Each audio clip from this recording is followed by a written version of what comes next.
अधिक महिन्यात काय काय करावे? अधिक महिन्यात पुरुषोत्तम मास, धार्मिक आणि आध्यात्मिक कार्यांना विशेष महत्त्व दिले जाते. हिंदू धर्मानुसार हा महिना भगवान विष्णूंना समर्पित मानला जातो.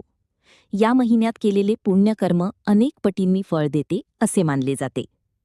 अधिक महिन्यात काय करावे? भगवान विष्णूची पूजा. रोज ओम नमो भगवते वासुदेवाय मंत्रजप करावा.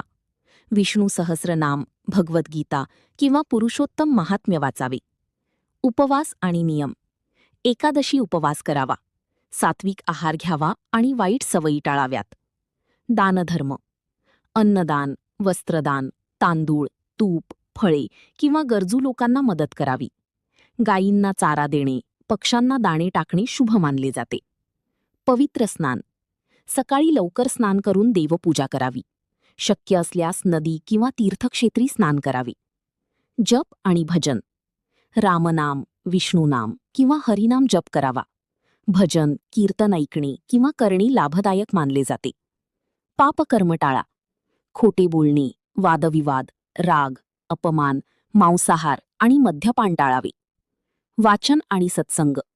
रामायण, महाभारत, भागवत यांचे वाचन करावे. संतांचे विचार ऐकावेत. अधिक महिना हा आत्मशुद्धी, भक्ती आणि पुण्यसंचयाचा काळ मानला जातो.